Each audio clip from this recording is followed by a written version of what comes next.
예, 반갑습니다. 어반입니다. 자, 오늘 오랜만에 복도라, 형님들한테 빨리 인사 박아라, 이 새끼야. 막다리. 자, 오늘 이야기는 우리, 뉴진스의 회생 방안이라고 해야 되나? 그래서 지금까지 내가 봤던 지금 뭐라고 해야 될까? 지옥 구렁텅이로 떨어지고 있는 뉴진스지만, 그래도 살아날 수 있는, 개같이 부활할 수 있는 방법이 하나가 있단 말이야. 이렇게 부활할 수 있는 방법이 하나가 있는데. 잠깐. 오늘은 여기에 대해서 이야기를 해보려고 하고, 그리고, 이거 조금, 오늘 내용은 조금 위험하긴 위험한데, 근데 학고는 학고이기 때문에 할 수 있는 이야기가 있거든. 그래서 오늘은, 조금 위험한 내용이긴 하지만 이야기를 해보려고 합니다. 우선은, 뉴진스 지금 현재 미니진하고 둘 다 구렁텅이로 몰리고, 이제 게임이 사실상 끝난 분위기라고 볼 수 있지만, 근데, 오늘 아침에도 얘기했지만, 대한민국은 현재 어떤 일도 일어날 수 있는 그런 상황인 것 같아. 뭔가 상식이라던가, 법치라던가, 이런 것들이 언제든지 이게 뒤집어질 수 있는 그런 가운데 놓여있고, 그리고 그런 가운데서 뉴진스도 이걸 뒤집을 수 있는 방법이 제가 보기엔 하나가 있습니다. 그리고 우린 그걸 이미 눈으로 봐왔잖아. 그래서, 결론부터 얘기하자면 내가 맨 처음에 뉴진스를 뭐라고 불렀어? 동덕진스라고 불렀잖아. 실제로 동덕진스라고 부르더라. 지금 막 인스타그램이나 이렇게 봐도 동덕진스라고 부르는 사람들이 조금씩 있긴 있는데, 근데 결국에는 우리가 동덕진스와 뉴진스의 공통점이라고 봤을 때 그냥 자기 마음대로잖아. 그럼 뭔가 fuck you 날리고 이제 자기 하고 싶은 대로 다 하고, 그리고 거기에 아름다운 미사여구를 이렇게 갖다 붙이지. 동덕여대 같은 경우는 그게 이제 민주주의다, 인권이다 이런 걸 붙였는데, 근데 실제로 동덕여대 같은 경우는 이걸 이겼잖아. 그래서 요걸 이제 다시 쓰면 충분히 가능하다는 거지. 그래서 동덕여대 같은 경우는 정치권이랑 결탁을 했지. 그치? 정치권이랑 결탁을 했고, 그리고 실제로 민주당 쪽에서 이제 재단 쪽에 압박을 넣으니까 사실상 재단 쪽 이사 라인도 만만치가 않거든. 근데 결국에는 재단 쪽 이사가 아무리 만만치 않아봤자 살아있는 권력에는 비빌 수가 없다는 거지. 그래서 결국에는 동덕재단부터 시작해서 이제 총장부터 거의 100개 내렸잖아.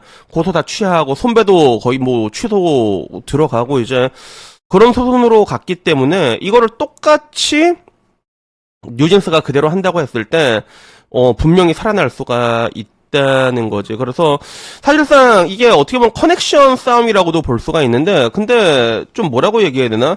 민주당 쪽에서는 이미 뉴진스에 대해서 굉장히 우호적인 콜을 보냈잖아. 예를 들면 이제 국감 같은 것도 사실 저런 걸로 이제 무시해, 왕따 이런 걸로 국감이 나오는 경우가 난 본 적이 없는데, 근데 실제로 그게 우리가 눈앞에서 봤잖아. 그래서 국감이 완전히 휘전 국감 스타가 돼버렸지, 한이가. 그래서 그런 것들을 감안을 했을 때 지금 뉴진스가 오늘 6월 2일이고 내일 선거일이잖아. 그래서 여러분, 어떻게 저런 내란 이쪽들, 이 이쪽들아 뒤져라! 이러면서 어떻게 내란견들을 볼 수가 있다는 거죠? 민주주의가 헛될 순 없습니다, 여러분! 이렇게 얘기를 하잖아. 그러면 지금 이미 우호적인 손을 이미 한번 내밀었기 때문에, 그리고 특히나 이제 뉴진스라고 했을 때 그 이미지라던가 이런 것들이 민주당 코드랑 부합하는 게 되게 많아. 우선은 우리가 보면 알겠지만 미니진 같은 경우도 맨 처음에 이걸 어떤 식으로 공략을 했어?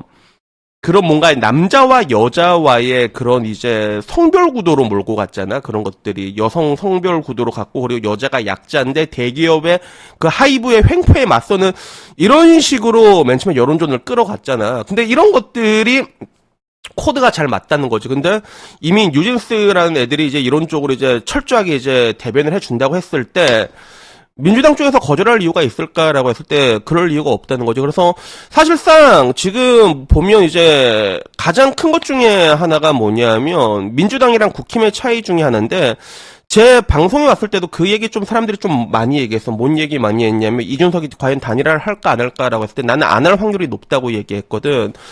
근데 그 이유에는 여러 가지가 있었는데, 첫 번째 이제 MZ 정신을 일단 반대로 달리는 게 일단 그 정신인 것도 있는데, 문제는 설레라는 게 굉장히 중요하거든. 설레라는 게 굉장히 중요한데, 윤석열이 맨 처음에 왔을 땐 윤석열의 개국공신이라고 할 수 있는 게 안철수였잖아. 안철수였단 말이야. 그래서 이준석 같은 경우는 워낙에 그때부터 막 들이받고 쌓아갖고 앙금이 있었다고 얘기할 수 있지만, 안철수 같은 경우는 안철수가 없었으면 사실상 윤석열은 대통령이 못 됐단 말이야. 0. 몇 프로 차이인가 0.7인가 그밖에 차이가 안 났잖아. 근데 안철수는 그 개국공신인데 그 개국공신을 어떻게 취급을 했냐는 거지. 말도 안 되게 취급을 했잖아. 그래서 윤석열 같은 경우는 사실상 안철수한테 모든 걸 줬어도 되는 건데 그게 아니라 뭐 이제 그 자기들 예스맨이라고 말할 수 있는 사람들 있잖아. 뭐 지금은 이제 골로 가신 장제원 아저씨라던가 아니면 이제 권성동이라던가 아니면 김기현이라던가 이런 사람들을 안 치고 개국공신은 완전히 퍽유하고 이게 몰아냈잖아. 이런 전적이 있다 보니까 지금 국힘 쪽에서는 제발 단일화하자 준서가 이렇게 얘기하는데 이미 자기들이 그렇게 행동한 전적이 있는데 누가 그쪽으로 다시 들어가겠냐는 거지. 그건 애초에 원하지도 않을 거야. 이준석 지지자도 그걸 원하지는 않을 거란 말이야. 그냥 아사리 그냥 다 좆대보자. 엿먹이자. 그리고 저런 판례, 선례가 남아있다는 거지. 근데 그런 관점에서 민주당 같은 경우는 확실해.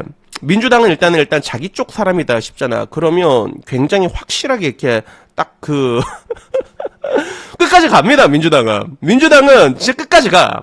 이게 의리가 있다고 얘기하기는 약간 좀 애매한 부분이 있는데, 자기 편이다. 그러면 그냥 끝까지 간단 말이야. 그래서 실질적으로 한무간 연예인들 중에서도 이제 그쪽 라인 잡아가지고 재계를 노리고 그리고 능력이 없는 연예인들 중에서도 권력에 빌붙어가지고 그런 스피커를 자처하면서 먹고 사는 사람들 되게 많잖아. 근데 그 사람들 끝까지 챙겨주잖아. 그게.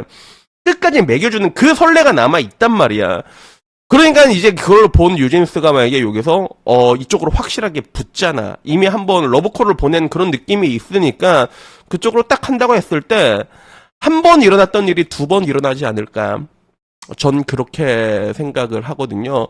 그래서 난 여기에 대해서 이 시나리오, 내가 생각하는 이 시나리오가 가능하지 않을까 챗 GPT한테 물어봤는데 GPT도 가능하다고 얘기합니다. 그래서 네 말대로 네 말이 좀 예리한 것 같다. 정치와 대중문화가 어떻게 결탁할 수 있는지 핵심을 찌른 거 아니냐라고 얘기를 해서 동덕여대 사건과 유진수 사건은 좀 비슷한 부분들이 있다는 거지. 비슷한 부분. 구조가 다르지만 유사한 면이 있어. 하이브는 성장사고 권력이랑 얽혀있고 문제는 이제 이 법리 싸움으로 가고 있는데 정치화가 된다면 언제든지 판이 뒤집힐 수 있다는 거죠. 실제로 동덕여대 사태에서도 손배, 고소 다 취하있지 않냐. 시위의 정치화가 성공한 예라고 보고 있는데 똑같은 걸 가게 되면 이게 돌아갈 수 있고 그리고 유젠스가 만약에 정치 노선을 탄다고 했을 때 민희진 또는 유젠스 측이 여성 서사, 빠미, 청소년 인권, 진보 프레임이랑 일치한 부분들이 많다는 거지. 그래서 이거를 이제 프레임과 정치권이 개입을 해가지고 가게 되잖아. SNS, 여론 이런 거 다 독립해서 가게 되면 결국에는 하이브 입장에서도 이걸 압박을 들어가게 되잖아. 그러면 취할 수밖에 없다는 거야. 정치권에서 압박 들어가게 되면 그게 엄청 무섭습니다, 여러분. 그래서 유튜버들도 이제 아마 이번에 정권 보기에는 이제 제메이햄 대통령이라고 볼 수 있잖아. 제메이햄 되고 나면 유튜버 분위기도 굉장히 많이 변하게 될 거예요, 아마. 그래서 그만큼 이제 힘이 세거든, 그게. 그러니까 충분히 이게 뒤집는 것도 이제 가능하지 않을까. 뭐, 요런 생각이 드는 거죠. 어디까지나 하나의 가능성일 뿐이지만 충분히 가능하지 않을까. 뭐, 요런 식으로 저는 뭐 생각을 합니다.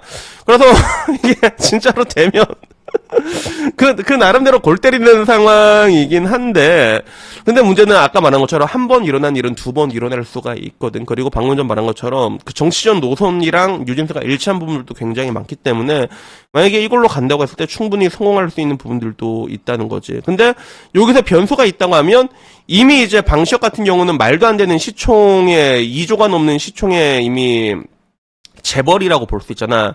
방시혁 쪽에서 이미 이쪽이랑 커넥션이 있을 수도 있어. 사실 대한민국은 내가 말한 것처럼 이 백싸움이 돼버리는 것 같아. 백싸움. 어떤 일이 일어나도 그냥 뭐 그런갑다. 뭐 제쪽 야 저쪽 백이 더 센갑지. 뭐 약간 저쪽 고추가 더 큰가 보지. 뭐 이런 식으로 생각하고 넘어갈 수 있는 그런 느낌이 있지. 그래가지고 안타까운 느낌이긴 한데 근데 만약에 지금 유진스가 여기서 살아난다고 하잖아. 유진스가 살아난다 한다면 요 정도 시나리오가 가장 유력하지 않을까 하는 생각이 들어가지고 이야기를 한번 해봤습니다. 그래서 어떡하면 오늘 이야기는 여기까지고요. 다음에는요 조금 더 재밌는 이야기로 찾아뵙도록 하겠습니다. 이상입니다. 감사합니다. 땡큐.